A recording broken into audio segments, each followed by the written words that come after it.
मोदी सरकार को देश की कमान संभाले 2 साल हो चुके हैं। देश के एक अहम मंत्रालय की जिम्मेदारी संभालते हैं प्रकाश जावड़ेकर जी, जिनके पास है पर्यावरण मंत्रालय। आइए उनसे जानते हैं क्या कुछ बदला है पिछले 2 सालों में। Prakash ji, thank you very much अपना टाइम देने के लिए। ये बताइए, सरकार ने के 2 साल पूरे हो चुके हैं, आप जब यहाँ से पीछे मुड़ के देखते हैं तो क्या नज़र आता है आपको? नहीं, 2 बातें निश्चित आती है कि एक प्रधानमंत्री नरेंद्र मोदी जी ने देश में एक चेतना जगाई, स्वच्छ भारत हो या बहुत सारे स्कीम हो जहाँ जन सहभागिता अब प्रमुख मुद्दा बन गई है। दूसरा, उन्होंने हमें मंत्रियों को प्रेरणा दी है कि पूरे लगन से काम करो कि देश की तस्वीर बदलनी है, लोगों के सहयोग से बदलनी है। और इसलिए हमने पर्यावरण मंत्रालय की जो समस्या देखी, तो जंगल की स्थिति अच्छी करनी है, ये पहला काम है, तो जंगल बढ़े। मुझे सबसे अच्छा लगा कि 2 साल में 100 किलोमीटर का मैंग्रोव्स भी बढ़ा, तो ये बहुत समुद्र के पर्यावरण के लिए बहुत महत्वपूर्ण है। प्रदूषण पर हमने नियम बदले, मानक और सख्त किए, जिससे पोल्यूशन कम होने लगा और सभी पोल्यूशन का बेटर मॉनिटरिंग शुरू हुआ है, तो वो एक बहुत महत्वपूर्ण हुआ है, जिस पर मॉनिटर मैकेनिज्म हमने टेक्नोलॉजी के सहायता से लगाया। अब चेक हो रहा है, हर पल पल की पोल्यूशन की खबर आती है, तो वो एक दूसरा काम है। तीसरा काम है जो पर्यावरण की मंजूरी जो देने की काम होता है, वो एक पारदर्शी प्रक्रिया से होना चाहिए। तो पहले जिसको काम को 600 दिन लगते थे, अब 190 दिन लगते हैं। क्यों? क्योंकि हमने प्रक्रिया पारदर्शी की, तंत्र ज्ञान का सहायता ली। उसमें हमने और एक काम किया कि क्या बोलते हैं, नीतिगत निर्णय लिए, उसके साथ साथ मानकीकरण किया, प्रमाणीकरण किया और विकेंद्रीकरण किया। इन चारों कारणों से हमारी प्रक्रियाएं चुस्त हुई। और चौथा महत्वपूर्ण विश्व सम्मेलन हुआ पेरिस में, जिसमें नई रचना पर्यावरण की दुनिया की तैयार हुई और उसमें भारत और विकसनशील देशों के हितों की हमने रक्षा की, सफलता पाई। पहले 600 दिन लगते थे, आप आए जब मंत्रालय में 190 दिन हो गया, लेकिन अभी भी इसको इंटरनेशनल एरिना में अगर हम देखें तो ये इसको एक पुअर स्टैंडर्ड माना जाता है। नहीं, हम तो 100 दिन का स्टैंडर्ड हमने मन में रखा है और 100 दिन को अचीव करेंगे हम आने वाले 1 साल भर में। मोदी सरकार की जब से आई है तब से जीडीपी जो है वो 7% से ऊपर अब जा रहा है, तो आपको क्या लगता है आपके मंत्रालय का इसमें कैसे योगदान रहा है इस जीडीपी को? निश्चित रूप से जीडीपी का योगदान बहुत सारे होता है। तो ये हमने जो निर्णय की प्रक्रिया, उसके कारण 10 लाख करोड़ का निवेश जो अटकता था 2-2 साल, वो अब अगर 6 महीने में हो रहा है तो 1.5 साल का फायदा मिल गया उनको। तो निवेश भी 10 लाख करोड़ का मुक्त हो गया और 10 लाख की रोजगार की संभावनाएं भी तैयार हुई। अच्छा, ऑनलाइन मॉनिटरिंग को अभी आप लोगों ने शुरू किया है, जो जितने भी प्रदूषण केंद्र हैं वहाँ पे आप लोगों ने ऑनलाइन मॉनिटरिंग शुरू की है, लेकिन कोर्ट ऑनलाइन मॉनिटरिंग के एविडेंस को अभी मान्यता नहीं ऐसा नहीं है। 2 मुद्दे हैं जहाँ हमने क्या किया है, हर एक उद्योग जो प्रदूषण करता है हवा में, उसको चिमनी पर लगाया है मशीन, और जहाँ पानी में प्रदूषण होता है वहाँ पानी पर लगाया है मशीन। तो पानी जो लगता है वो बहुत महत्वपूर्ण है, और ये अगर 15 मिनट भी किसी मानक से अगर ज़्यादा प्रदूषण करता है हवा में या पानी में, तो तुरंत हमें खबर मिलती है। अब हमारी टीमें जाती है, एविडेंस कलेक्ट करती है, तुरंत तफ्तीश होती है और उनमें कैसे सुधार हो, ये भी हम एक एक फैक्ट्री के साथ बात कर रहे हैं ताकि सुधरे। सजा देना ये मुख्य उद्देश्य नहीं है, मुख्य उद्देश्य सुधार करना है, और सुधार नहीं करेंगे तो सजा देना है। सेंट्रल पॉल्यूशन कंट्रोल बोर्ड के जो चेयरमैन की नियुक्ति नहीं हुई है अभी तक? नहीं होगी, अभी जल्दी होगी, क्योंकि उसके बारे में हमने 2 बार इश्तेहार दिए, 2 बार इंटरव्यूज़ हुए, लेकिन सीपीसीबी का चेयरमैन जिसको विज्ञान का भी समझ हो और प्रदूषण का भी समझ हो और अनुभव हो, ऐसे लोग बहुत है अपने देश में, लेकिन वो ऐसे ऐसे ऊंचे पदों पर है कि वो उतने एक एडिशनल सेक्रेटरी के सैलरी में वो आने को तैयार नहीं होते हैं।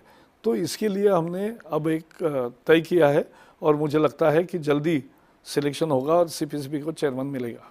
आपने प्लास्टिक मुक्त भारत के लिए मुहिम की, पुणे में भी आपने एक बहुत बड़ा कैंपेन किया था। तो ऐसा हम इंडिया में क्यों नहीं बायोडिग्रेडेबल प्लास्टिक यूज़ करने की मुहिम को आगे बात करते हैं, या इस तरह का कुछ हम नहीं, include करते हैं? बायोडिग्रेडेबल प्लास्टिक एक नई तंत्रज्ञान है, तो उसके बारे में हमने department of science and technology को, जिन्होंने भी ऐसी टेक्नोलॉजी लाई उनको वहाँ भेजा है कि उसको सर्टिफाई करेगी, क्योंकि हमें तो टेक्नोलॉजी का हमारे यहाँ कोई विशेषता नहीं है, यानी वो जो ज्ञान है वो department of science and technology है, वो बताएंगे कि ये सही टेक्नोलॉजी है। तो इसको प्रमोट करने के लिए नियमों में जो बदलाव करने होंगे वो हम करेंगे। अच्छा, आपने 2015 के CII समिट में आपने बोला था कि आप लोग कोई PPP मॉडल लेके आ रहे हैं फॉरेस्ट के लिए। फॉरेस्ट में PPP का मुद्दा दो तरह से है। एक 40,000 करोड़ की लकड़ी आज हम आयात करते हैं, यानी हमारी रोजगार संभावना खत्म होती है। क्यों ना ये लकड़ी यही निर्माण करे, कैसे करे? 3 करोड़ हेक्टर भूमि है जंगल की जो डिग्रेडेड है, उसमें अगर 200 हेक्टर का पैच है, तो उसमें अगर कोई कारखाना वाला जो टिम्बर आज आयात करता है वो अपना टिम्बर यहाँ प्रोड्यूस करेगा तो अच्छी चीज़ है, उससे जंगल भी बढ़ेगा, लोगों को रोजगार भी मिलेगा, आयात भी रुकेगी, परदेशी चलन की बचत भी होगी और उसमें बहुत फायदा होगा। तो ये हम करेंगे। तो इसका कोई टाइम फ्रेम या कब से शुरुआत किया जाएगा, इस तरह का कुछ टाइम फ्रेम इसकी ऐसा है, हमने गाइडलाइंस तैयार की है, राज्यों को भेजा है, ये राज्यों ने करना है। तो राज्य सरकारें, मुझे पूरा विश्वास है कि अगले साल से इसमें प्रक्रिया शुरू होगी और कुछ टेंडर और ये निकल के प्रक्रिया शुरू होगी पारदर्शी तरीके से। एक कैंपा बिल के ऊपर भी एक सवाल था, तो इसका प्रकाश जी कितना असर पड़ेगा कैंपा इसका बिल असर का? बहुत पड़ेगा। 10 साल जो वनीकरण के लिए पैसे जमा हुए वो वनीकरण के लिए नहीं लगे, वो जमा होते होते 42,000 करोड़ हो गए, वो अब हम राज्यों को देंगे। और जब राज्यों को देंगे तो मुझे पूरा विश्वास है कि ये हो जाएगा। उसकी मॉनिटरिंग की भी कोई व्यवस्था रहेगी राज्यों को, जो पैसा हम लोग डिस्ट्रीब्यूट करेंगे? मॉनिटरिंग की व्यवस्था रहेगी और मॉनिटरिंग की व्यवस्था बिल्कुल रहेगी, क्योंकि हर बार हम तो अभी कोऑर्डिनेट्स लेते हैं कि जहाँ वनीकरण होगा वहाँ वनीकरण कैसे सार्थक हो, वो पहले साल, दूसरे साल, 5 साल के बाद कैसे बढ़े, सचमुच 60-70% उसका सर्वाइवल रेट होना चाहिए। तो इसके लिए जो उपाय किए हैं वो भी किए हैं और उसका निगरानी भी हम आकाश से करेंगे, ज़मीन से भी करेंगे।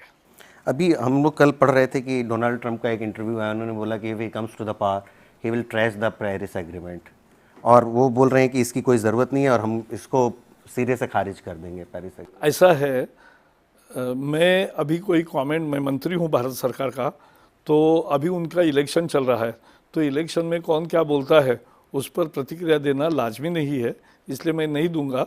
लेकिन मेरा विश्वास है कि सभी देश, क्योंकि सभी देश जब करेंगे तभी उपयोग है, नहीं तो जलवायु परिवर्तन के निजात नहीं पाएंगे, और इसलिए सभी देश इसमें शामिल होंगे और सभी देश ये करेंगे, ऐसा मुझे विश्वास है। प्रकाश जी, आपने अटल जी की सरकार को भी बहुत क्लोजली देखा है जब सरकार थी, इस सरकार के आप मंत्री भी हैं, तो दोनों सरकारों के कामकाज के तरीके में क्या डिफरेंस देखते हैं? नहीं, दोनों सरकारें कांग्रेस सरकारों से अलग है। उस समय सरकारों में कांग्रेस की और बाकी राज्यों जब सरकारें बनी तो एक विजन के साथ एक पूरा काम करने का ललक और राजनीतिक इच्छा मुझे बहुत बार कम दिखाई दी। इस बार है कि लोकतंत्र है, सब राज्यों का साथ लेकर काम करने का जनभावना, जनभागीदारी की बात है और विकास की एक निश्चित दृष्टि है। तो ये फर्क है भाजपा की सरकारें और अन्य सरकारों में। इस सरकार की एक सबसे बड़ी उपलब्धि आपको क्या लगता है कि सबसे बड़ी उपलब्धि क्या रही है? स्वच्छ भारत का सपना मोदी जी ने जन जनता का 100 करोड़ लोगों का बना दिया, 125 करोड़ लोगों का। ये सबसे बड़ी उपलब्धि मानता हूँ, क्योंकि आने वाले 4 साल में देश स्वच्छ होगा, सुजलाम होगा, सुफलाम होगा।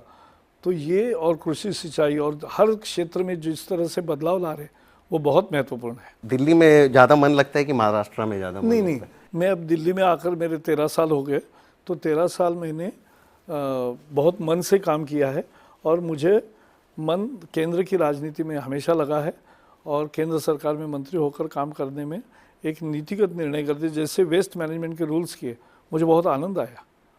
जो पोल्यूशन के बारे में हमने निर्णय लिए उसका आनंद आया। हमने जैसे सैंड माइन पॉलिसी पर निर्णय लिए, मुझे आनंद आया। जो वनों में हम सुधार करना चाहते हैं उसका भी, तो ये काम का आनंद है वो दिल्ली में मुझे ज़्यादा मिलता है, मैं इसलिए खुश हूँ दिल्ली में। एक आखिरी सवाल है कि अब 2 साल में ऐसा लग रहा है कि सारी चीज़ें सरकार ने कर ही ली हैं, तो अब अगले 3 सालों में क्या नहीं, करिएगा? बहुत करना बाकी है। देखो, शुरुआत की है, अब उसको नए ऊंचाई तक पहुंचाना है। जनता को सहभागिता देकर और जनता को उसके लाभ प्रत्यक्ष पहुंचे, अमल हो, और कठिन नियम और कठिन कानून जो होते हैं उसका अमल करना अपने देश में नहीं है, वो अमल करना, ये compliance is the main thing. वो करके हम प्रदूषण को भी मात देंगे, विकास को भी बढ़ावा देंगे, पर्यावरण की रक्षा भी करेंगे। यही हमारे लिए लक्ष्य है और उसी को लेकर हम आगे जाएंगे। थैंक यू सर, आपने अपना टाइम हमें दिया। बहुत अच्छा।